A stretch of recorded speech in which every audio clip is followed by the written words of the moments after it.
Hello, welcome to Lemon Studios, where we talk movies, television, and wrestling. I'm, of course, the Lemon himself, Zeke Lemon, and this is my review for Monday Night Raw. But before we get into that, let's get the house clean out of the way. Share to leave a like, comment below, let me know your thoughts on Monday Night Raw, and of course, hit that subscribe button as it helps me grow into my YouTube career. I would greatly appreciate it. Now, all that out of the way, let's get into it, shall we? So, a really interesting episode of Monday Night Raw. I thought they did a lot of good things on this. We got some new tag team champions. Congratulations to AJ Lee. No, not that AJ Lee. But AJ Styles and Dragon Lee won the World Tag Team Championships. Good. Now, let's just keep this momentum going. Let's get them some challengers. Let's have them featured every single week. Not just have them be in the background. Have them be fighting champions. Again, I wouldn't mind if they bring the open challenge to Monday nights, because now we probably won't have it on Fridays. Let's keep it going. Let's show them they're fighting champions, because those World Tag Team titles really do need a lot of tender love and care. We can get the New Day back involved. We can get the War Raiders involved. We can get the Creeds. If I would actually have the Creeds be the first challenger. Sure, there's the LWO. Are they still a thing? Is that more of a AAA thing now at this point? Let's get some SmackDown teams moved over there. Let's have some other mixed shift tag teams that just happen on this. Let's just put in a lot of love to this tag team division, because it has momentum. Because one, it was a really good match, right? It kicked off. It was really hot stuff all the way through. I thought it was really good back and forth all the way. AJ Styles hitting the Styles Clash for the 1-2-3 after Finn Balor tries to do it to him.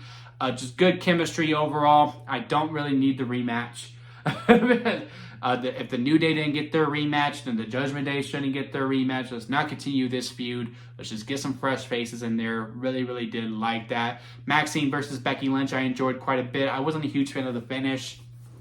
I think Becky could have just won, and everything would have been fine. Maybe we're going to continue it on. Maybe, because again, I'm assuming AJ Lee is coming back. I've heard that she signed a multi-year deal. I thought originally the WrestlePalooza was a one-off. Now I've heard she signed a multi-year deal. Now I'm thinking maybe the WrestlePalooza match was a one-off at this point. But maybe AJ's just going to be out for a little bit longer. And therefore, they're just stretching the Maxine Dupree storyline a little bit longer, which I don't mind. I don't mind it at all. I don't mind to continue the feud. But you're like, well, you think Becky could have just won. Becky could have held the ropes. That could have been a justification to keep the feud going. Oh, I got the 1-2-3, or maybe Becky wins by count out this time. I just didn't need a DQ thing. Like, they just kept fighting, and then Becky going, you know what? I'm over it. Boom, hit. Just a lame finish to me personally. And then we had a third title match, Dominic versus Rusev. A lot of fun. Probably my favorite match of the night to me personally. I just like how creative we're getting with the finishes of Dominic. Maybe it helps that he went first before the Becky Lynch stuff happened, but he at least had a 1-2-3. We tried to do a callback with the Penta finish. Penta comes out. Rusev's like, get out of here. Dominic still gets the hammer. Rusev catches the hammer. Ref takes the hammer away. Kicking the nads. 619. Frog splash. 1-2-3. Dominic holds on. Penta comes back out. Beats up Rusev a little bit. I think it's pretty clear we're doing a triple threat match at Saturday Night's main event. Because one, I think it's very integral that we make this Saturday Night's main event feel as big as possible. Because you want people to tune into that Saturday Night's main event. Now that it's just a Peacock exclusive, I'm hoping the commercials are just in between matches as opposed to part of the matches. And then you want that to be as big as possible, so that way the next one, the real big one, which is Cena's final match, a lot of people are going to tune in anyway. But you're going to justify it by having this beefy card, then it's going to have another beefy card after that. So yeah, I think it's very smart with what they're doing. I think Rusev versus Penta versus Dominic will be a lot of fun. I think Dominic will hold on because, again, the rumor is him versus Cena. And, you know, the way that he's cheating to win and all this stuff and showing no respect whatsoever. There's one title Cena has never held. And if there's anyone who cannot handle disrespect, it's Mr. Hustle, loyalty, and respect. So I'm really looking forward to that program, in all honesty. I'm all for it. I do think Dominic needs to win more than John Cena. I don't really need Cena to win the IC title, especially when we're this close to the end. Granted, I love seeing Cena with the title. I actually really like the 17th reign But I guess one last babyface run, even though it would only be for, well, only one match. We won't even get a full run. We wouldn't get to see him with the belt. We only get to see it once. I don't know. I'm really conflicted on that because I've heard that the push is for him to win and then to defend the title at Saturday Night's Main Event against, I won't spoil it in case you do not know, but again, I'm just like, well, that match shouldn't be for the IC title. This should be for the world title, if anything. But yeah, anyway, looking forward to that. Really like everything we did with Dominic and Rusev. Looking forward to the triple threat, assuming it's going to happen, because when we got to the Battle Royal, Dominic took out both Rusev and Penta, which I thought was really smart, which again, I think that we're going to continue. Penta and Rusev can't seem to get on the same page. Next week, I would assume we do a number one contenders match between those two. Dominic probably forces a DQ because he doesn't want to face either of them again, and therefore we just get the triple threat match. It's a tale as old as time. And then we got Stephanie Becerra versus Roxanne Perez. It was good. It was a fine match. But, you know, the main takeaway is, you know, what happened afterwards, where Nikki Bella just inserted herself into the narrative. I'm not really sure how I'm feeling about that, because what we did afterwards, after the whole beatdown happened, which Stephanie was limping, which I hope to God she was selling. We cannot handle another injury like that, especially to that title, since, you know, that one got vacated. Then here comes Stephanie. Now she has to vacate. Oh man, that would just really be some bad juju on that belt whatsoever. And that's when you have to have somewhat of a focus on, because that's your world title for that matter. But yeah, afterwards, Nikki is just saying, hey man, you can't trust anyone. You can't really have any friends. Everyone has a target on your back. Everyone wants a piece of you, blah, blah, blah. And I was just sitting there, I was like, you know what? This happy to be here legend Nikki hasn't really worked. Granted, you know, it never really got started ever since Liv Morgan got injured, which again is another unfortunate circumstances. Man, WWE got really hit by the injury bug a lot in 2025, huh? So maybe a begrudging legend like Nikki Bella as a heel going after Stephanie Becerra could be very, very interesting to see. I'm intrigued by that, but it just felt so forced the way that she got in. And I also just think, again, the feud should be Raquel. Raquel versus Stephanie for the title. I think Raquel is undefeated. I can't really recall the last time she lost. I think ever since Liv Morgan had to go away on injury, she has yet to be pinned. 1, 2, 3. Maybe a couple times before her and Roxanne won the tag titles, but I really can't recall the last time that she had pinned her shoulders to the mat, which I think it should be like that. I think she should be, you know, like this monster type where Stephanie has to really come from behind to really beat her with, and then you throw in the Roxanne factor. I think there's a lot of fun to be had there. But now here comes Nikki just inserting herself in. I would assume maybe next week is Nikki versus Raquel, and Stephanie is going to be in her corner. And I really don't want Nikki beating Raquel, because I kind of want Raquel to keep the undefeated streak going right now. But it's going to be a wait and see type of thing, right? And I could say that for the main event too that we're about to get into. And that's really what we're going to spend most of this video at. But I'm intrigued by a heel Nikki Bella, if that's the way we're going, which really does seem like it, because they were really hammering it home quite a bit. I just don't know if I love the idea, especially with how we presented it, because Nikki has been gone, and then here she comes, and now she's just back. So we will see. I just wish we would put in more effort to our women's division, to me personally. Because on SmackDown, I mean, I think it's the weakest division out of all of WWE, to be completely honest with you. You know, at least the SmackDown tag division actually gets featured quite a bit.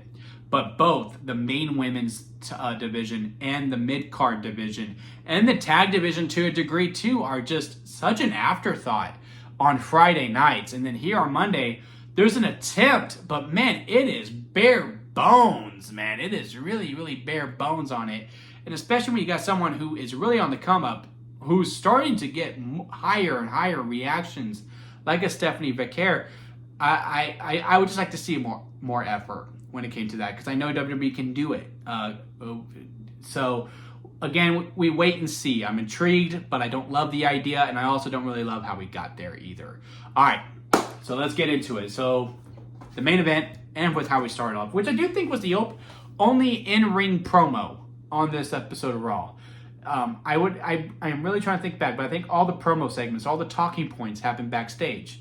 We had this in ring, and then we had the Jimmy and Jay stuff backstage, the Nikki and Stephanie stuff backstage. We had the Judgment Day angle backstage. We had the Paul Heyman and Adam Pearce segment where they took the Bronze out of the Battle Royal backstage. And then, the Becky Lynch and Paul Heyman angle after that was also backstage. So yeah, only one in-ring promo for this whole entire episode of Raw. That's really, really interesting to see. But yeah, it's kicked off and now it's confirmed.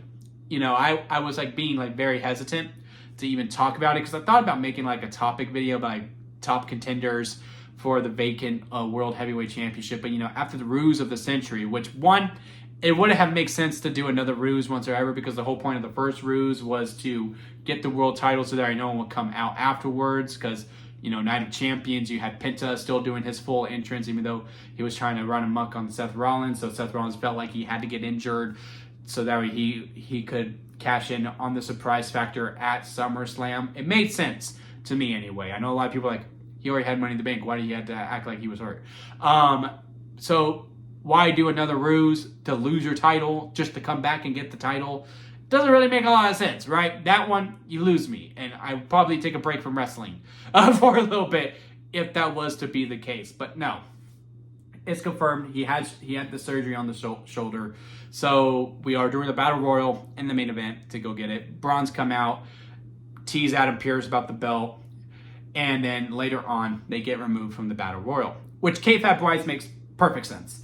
Because in the beginning, he's like, well, because of you. It was, what's that song? Because of you. Sorry, I sung for y'all. But yeah, that's basically what he was doing to them. That, because of you, he got injured. Because of you, he had to get surgery. Because of you, he had to vacate his title. Because of you, we're doing a Battle Royal. Because of you, blah, blah, blah. And then, Breaker is acting like a douche to him to not give him the belt. So Adam's like, you know what? I'm taking him out. Makes sense. It makes complete sense.